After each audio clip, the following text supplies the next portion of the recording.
Mukunda jewels వారి కొత్త brand Purvi light weight లో హెవీ డిజైన్స్ ఈ నవంబర్ 1 కుక్కట్పల్లిలో గ్రాండ్ ఓపెనింగ్. వివరాలకు సంప్రదించండి. వాడు నాకు ఎలా అంటే నాకు నా పక్కన ఉన్నంత వరకు వాడు నాకు కనిపించలే. వాడు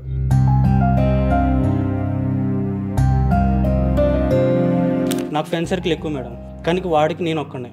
నేను హైదరాబాద్ వచ్చిన 2 yearsకి తను సూసైడ్ చేసుకున్నాడు మేడం. అయ్యో,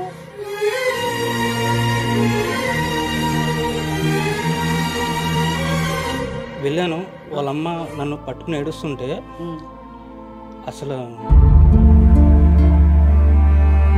తర్వాత మళ్ళీ నాకు ఒక కాల్ వచ్చింది మేడం, కిషోర్ మొబైల్ నుంచి. కిషోర్ మొబైల్ నుంచి? అవును మేడం. అన్న నా పెళ్ళి అన్న, నాకు అన్న ఎలాగ లేడు, నువ్వేనా ఉండన్న నాకు. వాడు తిన్నా తినకపోయినా వాడు నాకు ఇచ్చేవాడు. చనిపోయే అరగంట ముందు కూడా మెసేజ్ ఉంది మేడం వాడికి.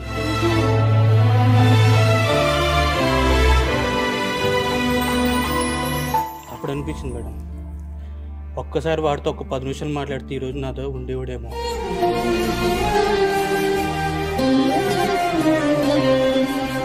లాస్ట్ మెసేజ్ ఏం పెట్టాడు అతను?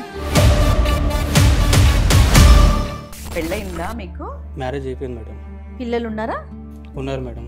వాడి పేరు కిషోరే.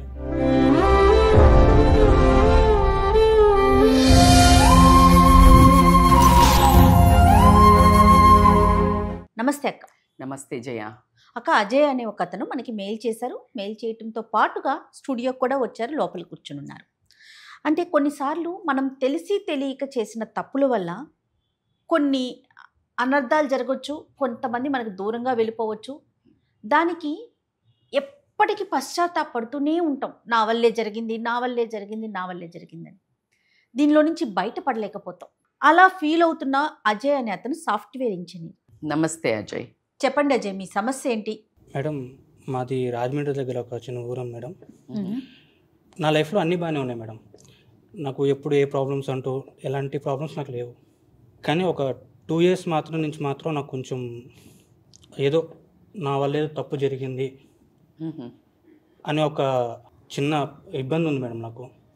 అంటే మీకే అనిపిస్తుందా? ఎవరైనా మీకు రియలైజేషన్ సెల్ఫ్ అనిపిస్తుందా? ఎవరైనా చెప్పారా నీ వల్ల తప్పు జరిగిందని? లేదు మేడం, నాకే అనిపిస్తుంది. కాస్త వివరంగా చెప్తారా అసలు ఏంటి? ఎందుకంటే first statement was really good. ఒక్కసారి క్లియర్గా మీ స్టోరీ, మీ కథను వివరించండి. డాడీ ఫార్మర్ అండి. ఓకే. మమ్మీ ఇంటికాడే ఉంటారు, నేను ఒక్కడే మేడం. ఒకడే బాబు, అంతే. ఓకే. నా బీటెక్ కంప్లీట్ అయిపోయింది మేడం. ఇప్పుడు సాఫ్ట్వేర్ హైదరాబాద్కి వచ్చి 10 years అయిపోయింది. నాకు చిన్నప్పటి నుంచి ఒక ఫ్రెండ్ ఉండే మేడం. వాడు నాకు ఎలా అంటే నాకు నా పక్కన ఉన్నంత వరకు వాడు నాకు కనిపించలే. వాడు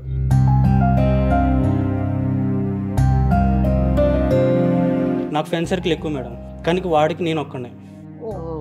అంటే ఒకే ఊరు, ఒకే స్కూలు, పక్కన ఇల్లు. ఏం పేరు? కిషోర్ మేడం. ఎంతవరకు కలిసి చదువుకున్నారు అజయ్ మీరిద్దరు? ఇంటర్ వరకు కలిసి చదువుకున్నాను. అంటే ఆల్మోస్ట్ 10-15 ఏళ్ల ఫ్రెండ్షిప్, అంతేనా? అవును మేడం. నేను సిటీకి వచ్చేసాను. నాకు ఫోన్లు చేస్తూ ఉండేవాడు, కానీ నేను ఎప్పుడు పట్టించుకునేవాడు కాదు. సిటీకి వచ్చిన తర్వాత నాకు ఇక్కడ ఫ్రెండ్స్ ఉండడం, ఇక్కడ బిజీ లైఫ్ వల్ల ఎప్పుడు ఫోన్ చేసినా కానీ మళ్ళీ చేస్తాను, ఒక 20 minutes రా, మళ్ళీ చేస్తాను రా అంటే, ఒక 10 నిమిషాలు మాట్లాడాలరా అంటే నేను పట్టించుకోలేదు అసలు. అంటే నార్మల్ ఎప్పుడు ఫోన్ చేసినా ఏదో జనరల్ టాపిక్సే కదా, ఏదో చెప్తా ఉంటాడని చెప్పి నేను కూడా పట్టించుకునేవాడు కాదు. తను ఏం చేస్తున్నాడు అజయ్? తను డిగ్రీ అయిపోయింది మేడం, బ్లాక్ లాక్స్ ఉన్నాయి, కాకపోతే ఏం చేసేవాడు కాదు. తనకి ఎడ్యుకేషన్ కూడా కరెక్ట్గా వచ్చేది కాదు మేడం. చదవలేకపోయేవాడు, ఎవరితో కలిసేవాడు కాదు, నా ఒక్కడితో తప్ప. నేను హైదరాబాద్ వచ్చిన 2 yearsకి తను సూసైడ్ చేసుకున్నాడు మేడం. అయ్యో.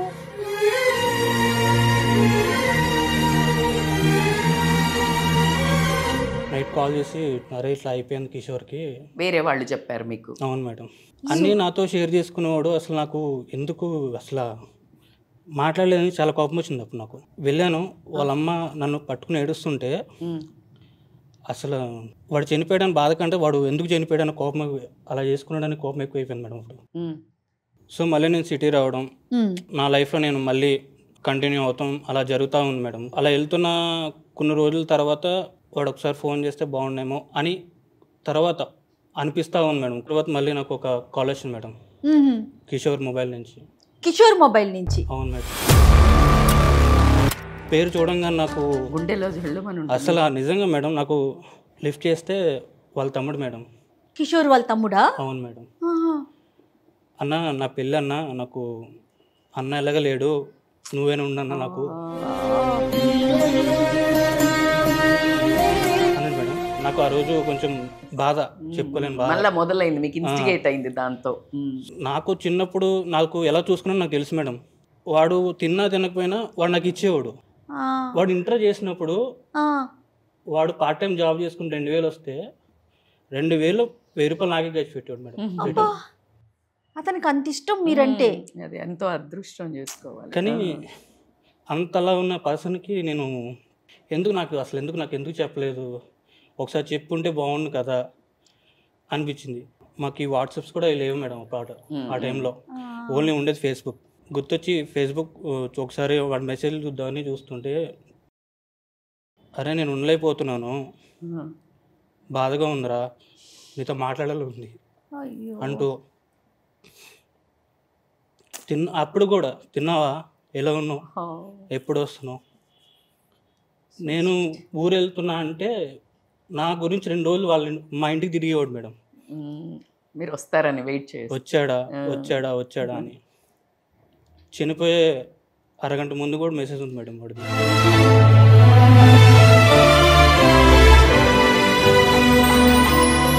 అప్పుడు అనిపించింది మేడం, ఒక్కసారి వాడితో ఒక 10 నిమిషాలు మాట్లాడితే ఈరోజు నాతో ఉండేవాడేమో.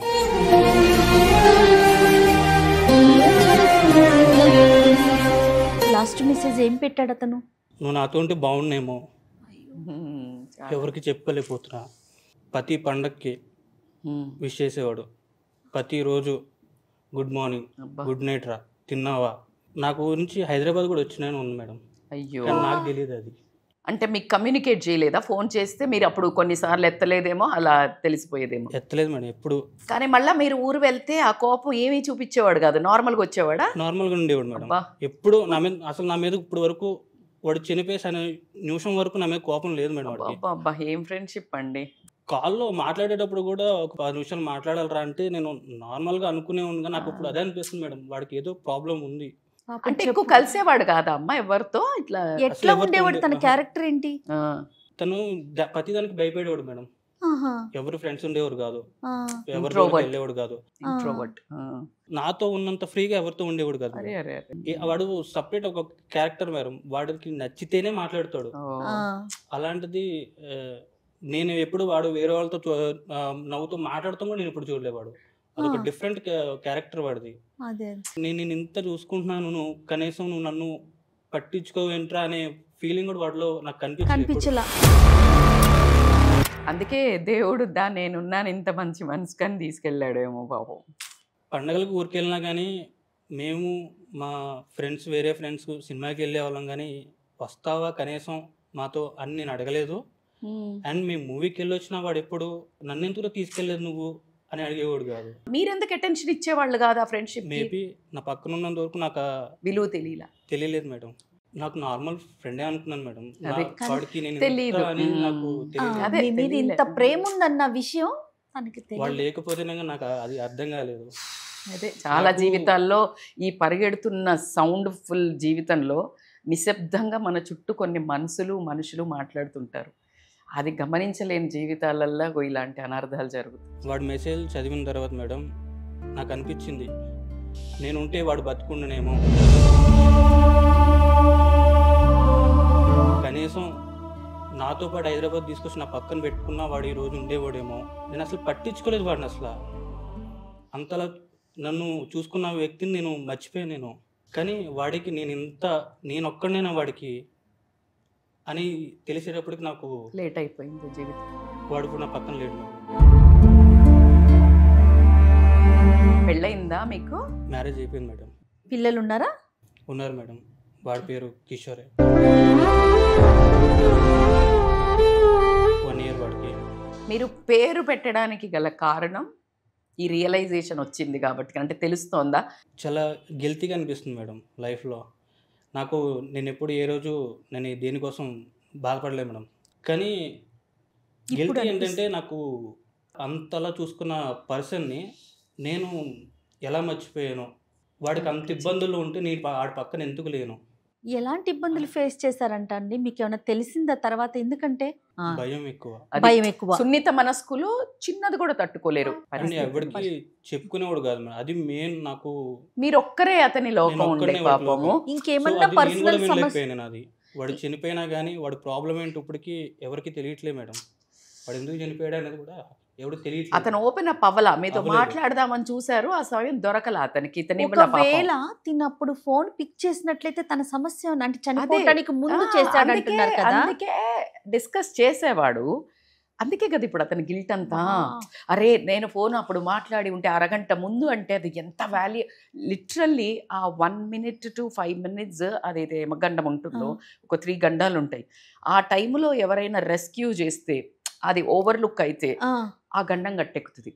సో ఆ గండంలో ఇతను నేను కదా ఎత్తి ఉండాల్సింది కదా అనే ఒక బాధ అతన్ని పాపం కలిచి వేస్తోంది. అంతేనా అండి? నిజంగా మేడం. అంటే మీ పర్సనల్గా ఎలా ఓవర్కమ్ అవుతున్నారు ఈ పెయిన్ని కానీ ఈ రిగ్రెట్ని కానీ? నేను ఎవరితో హ్యాపీగా ఉండలేకపోతున్నా మేడం. అప్పటి నుంచి ఎవరితో నవ్వుతూ మాట్లాడలేకపోతున్నా. నన్ను అంత ఇష్టపడ్డ వాడిని నేను చూసుకోలేకపోయాను. ఒక 10 నిమిషాలు టైం ఇవ్వలేకపోయాను వాడికి అనేది నాకు లోపల ఇప్పుడు చాలా ఫ్యామిలీని నేను పిల్లల్ని చూసుకోగలుగుతానా అనే ఒక టెన్షన్ ఏమన్నా వచ్చిందా? భయం వేస్తుంది మేడం. అదే టెన్షన్ కంటే ఎక్కువ. కమిట్మెంట్. నేను కానీ మన తిరుగు కానీ మాట్లాడినప్పుడు తను లేదు మేడం నేను చెప్పను, నేను స్టూడియోకి మీరు అవకాశం కల్పిస్తే స్టూడియోకి వచ్చి నా కథని ప్రతి ఒక్కరూ తెలుసుకోవాలి, నేను చేసిన తప్పు ఇంకెవ్వరూ చేయకూడదు, నేను స్టూడియోకి వచ్చే మాట్లాడతాను, మీరు దానికి అవకాశం ఇవ్వగలిగితే చెప్పండి అనేసరికి నాకు చాలా పెయిన్ అనిపించింది. ఓ నిజంగా తను అంత ఇబ్బంది పడుతున్నారా అని ఇమీడియట్గా నేను రమ్మని చెప్పానక్క. మీ ఓన్గా ఈ రోజు మీకు అనిపించే వాయిస్ ఏంటి చెప్పండి? లైఫ్లో ఎన్ని ఏమున్నా కానీ ఫస్ట్ ఆఫ్ ఆల్ అవతల మనిషి చెప్పేది వినాలనిపిస్తుంది మేడం. వినాలి. అది వినని రోజున మన పక్కన ఎవరు ఉండరు, మనకి ఏది మిగలదు. అజయ్ మీరు క్లియర్గా వినండి. ఆత్మ ప్రక్షాళన అంటే ఎప్పుడైతే మీరు పశ్చాత్తాపం పడుతున్నారో అదే మొదటి మెట్టు. మీ ఒక ఫస్ట్ అది అంగీకరించండి. నా వల్లే అని మీరు డీప్ డౌన్లో ఆ పెయిన్ని నోటీస్ చేస్తున్నారు అంటేనే ఒక మీరు అద్భుతమైన రియలైజేషన్ అది. ఫస్ట్ ఆఫ్ ఆల్ ఆ పెయిన్ ఏంటో, ఇప్పుడు తను మాట్లాడేది ఏంటో ఖచ్చితంగా తను ఏం అండర్గో అవుతున్నాడో కూడా నాకు అర్థమవుతుంది. జయ, జీవితంలో పరిగెడుతున్నాం కానీ మీరు పరిగెట్టి ముందుకెళ్తే మీతో పరిగెట్టలేరు అందరూ.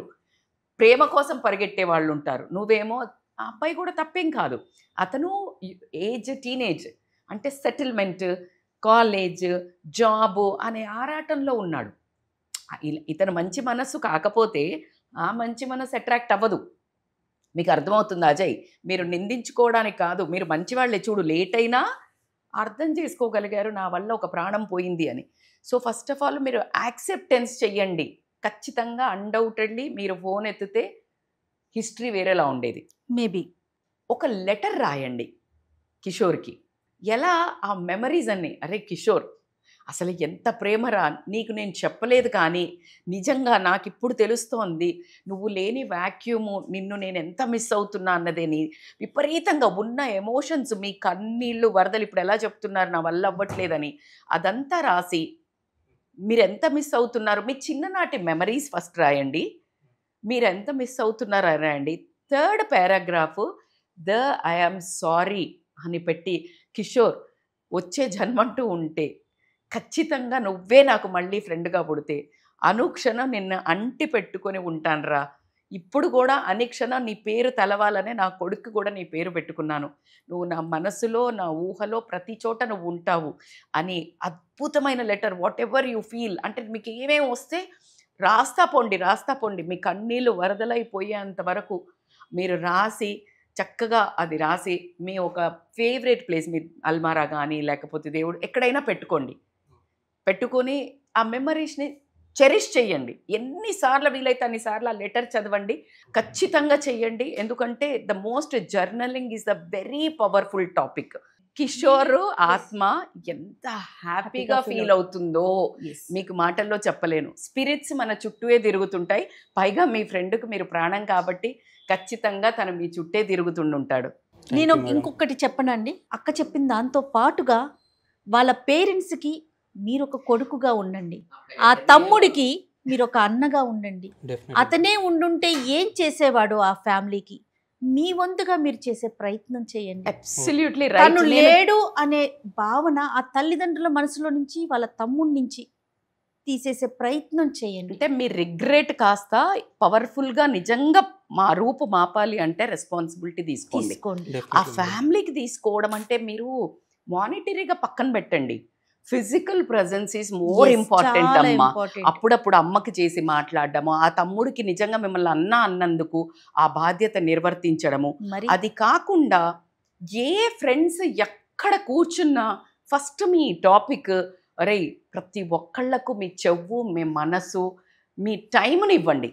Definitely, వీలైతే madam. ప్రతి చోట ఈ మాటని చెప్పండి, అబ్బా బంధాలు ఉన్నప్పుడు విలువ తెలియదురా, పోతే ఒక నరకంగా ఉంటుంది, ఉన్నప్పుడు వాటి విలువ తెలియక మనము నెగ్లెక్ట్ చేస్తాము. అలా మన చుట్టూ బ్రతికుండి కూడా ఆత్మలుగా రోధిస్తున్న వాళ్ళు ఎంతోమంది ఉంటారు. ఇగ్నోర్ ఏం చేస్తున్నారు, అనాయ్ చేస్తున్నారు, కానీ మిమ్మల్ని పట్టుకుంటూ ఇలా చూస్తుంటారు. అది భార్య అయి ఉండొచ్చు, భర్త అయి ఉండొచ్చు, దోస్త్ అయి ఉండొచ్చు, అమ్మ అయి ఉండొచ్చు, నాన్న అయి కానీ ఉండొచ్చు. మనిషి సహజ లక్షణం అనుకుంటా, అంతే. మనల్ని దూరంగా పెట్టే వాళ్ళ దగ్గరికి I know. పరుగులు పెడతాము, మన దగ్గరకు వచ్చి మనమే కావాలనుకునే వాడిని దూరం పెడతాం. అందుకే ఒక సామెత, ఒక చాలా పవర్ఫుల్ డైలాగ్ చెప్తారు సైకాలజీలో, ఏంటంటే నిన్ను ప్రేమించే వాడిని ప్రేమించు, నువ్వు ప్రేమించని వాడిని పరిగెడుతూ ఉంటాము. అది రివర్స్ సైకాలజీ ఎప్పుడైతే అప్లై చేస్తామో ఈ ఇద్దరు హ్యాపీ ఉంటారు. నువ్వు వద్దు అనుకునే వాడి వెంటబడటం వల్ల వాడు ఇరిటేట్ అవుతాడు, నువ్వు నొచ్చుకుంటావు, ఇక్కడ ఇద్దరు బాధపడుతున్నారు. అవును. సో అందుకని ఖచ్చితంగా అది యూనివర్సల్ ఫార్ములా. నిన్ను ఇష్టపడే వాళ్ళను నువ్వు ఇష్టపడి ఎప్పుడైతే కంటెంట్, హ్యాపీనెస్ ఇస్తావో, నువ్వు ఇష్టపడే వాళ్ళు కూడా నీ దగ్గరికి వస్తారు. ఎస్ అజయ్, So- మీకంటూ ఒక ఫ్యామిలీ వచ్చింది, ఒక బాబు వచ్చాడు, జరిగింది జరిగిపోయింది. మానవులతోటే తప్పులు జరుగుతాయి, కానీ సరిదిద్దుకోవటం ఎప్పుడు అంటే మీరు రెస్పాన్సిబిలిటీ తీసుకొని అది కాస్త ముందుకు తీసుకెళ్ళినప్పుడు హ్యాపీ ఉంటుంది. మళ్ళీ కిషోర్ ఎలాగో మీ ఇంట్లో ఉన్నాడు కాబట్టి ఆ కిషోర్తో మంచి మీ ఫ్రెండ్లీ మెమొరీస్ కానీ, ఎలా అయితే మీ కిషోర్తో ఉన్న మెమరీస్ని, అతను మాత్రమే చేసుకున్న మెమరీస్ని ఇప్పుడు మీరు చేసుకోండి Okay. ఇతనితో. ఓకే, Okay, మీ వైఫ్తో కూడా. ఎందుకంటే ఇప్పుడు ఆల్రెడీ మీకు ఒక లెసన్ జరిగింది, ఏదో ఒక దానికోసం ఎక్కడ ఉన్నదాన్ని మర్చిపోయి ఇక్కడ ప్రాబ్లమ్స్ క్రియేట్ ఎస్, చేసుకోకుండా కొత్త జర్నీ స్టార్ట్ చేశారు కాబట్టి ఈ అమ్మాయిని హ్యాపీగా చూసుకోండి. మీ పక్కన ఉండేవాళ్ళు, రెగ్యులర్గా ఉండేవాళ్ళు సైలెంట్గా బ్యాక్అవుట్ అయ్యారా, సాడ్గా ఉంటున్నారా, మీ చుట్టూ రెగ్యులర్గా ఉండాల్సిన రీతిలో ఉండట్లేదా, ఎక్కడో అవాయిడ్ చేస్తున్నారా గెట్ టుగెదర్ కానీ గ్యాదరింగ్ కానీ, ఒకవేళ అక్కడ ఉన్న వాళ్ళ మానసిక పరిస్థితి ఏంటి, తింటున్నారా, నిద్రపోతున్నారా, అలాంటివి కాస్త కొంచెం observe పాజ్ ఇచ్చి కనీసం రోజులో ఒక్కసారి, ఎవర్రా బాబు నాకు దగ్గరలో ఉండేవాళ్ళు, ఒక్క ఫోను రోజు చేస్తారు, ఒక 2 రోజుల నుంచి కనిపించలా, ఏమైంది? ఒక్క ఫోన్, మీ ఒక్క ఫోను, మీ ఒక్క మాట, మీ ఒక్క ప్రేమపూరితమైన ఒకే ఒక్క మెసేజ్ మనిషి జీవితాన్ని నిలబెడుతుంది అని మనకు నిదర్శనం అయితే కనిపిస్తుంది. అజయ్, నీ కథ నిజంగా ఆదర్శనీయం, ప్రతి చాలా, ఒక్కరు చాలా. వినాల్సిన కథ. ఖచ్చితంగా నాలాగా ఎవరు ఉండొద్దు, ఉండకూడదు అని తీసుకొచ్చినందుకు చాలా చాలా థ్యాంక్స్ మా. ధైర్యంగా ఉండండి. Thank you madam. తన పెయిన్ని అందరికీ చూపించి ఇలా ఎవరు ఫేస్ చేయొద్దు, పెయిన్ ఫీల్ అవ్వద్దు, పెయిన్ ఇవ్వద్దు. మన ప్రోగ్రాము కాన్సెప్టే అది కదా. దయచేసి క్షమించండి లేదా క్షమాపణ కోరండి. దానికి ఒక ముందడుగు వేశాడు అజయ్. చాలా సంతోషంగా అనిపిస్తూ ఉంది నాకైతే. ప్రేమ చూపించే వాళ్ళు మీ దగ్గరకు వస్తున్నారు అంటే మిమ్మల్ని నమ్మి వస్తున్నారు, Yes. అంటే మీ హోదాని పెంచుతున్నారు. ఆ మనిషి మీ దగ్గర రాకపోతే మీ హోదా పెరగదు. ఒక మనిషిగా ఎదగాలి అంటే ఒక మాట వినాలి. ఇప్పుడు నేను కష్టం చెప్పుకుంటూ వచ్చాను అంటే, అరే భలే కష్టం చెప్పుకున్నారు అనే వాళ్ళని రికగ్నైజ్ చేస్తారా హిస్టరీలో? భలే హెల్ప్ చేశాడురా, భలే విన్నాడురా అని అంటారా? అంటే మీకు ఆపర్చునిటీ ఇస్తున్నారు. ఎస్, సో కాబట్టికే ఎవరికి హెల్ప్ చేయాలా అనే ఒక ఆపర్చునిటీని గ్రాబ్ చేసుకోవడానికి రెడీగా ట్రై ఉండండి. చేయాలి. Right. Thank you so much అక్క. నమస్తే. Thank you Jaya.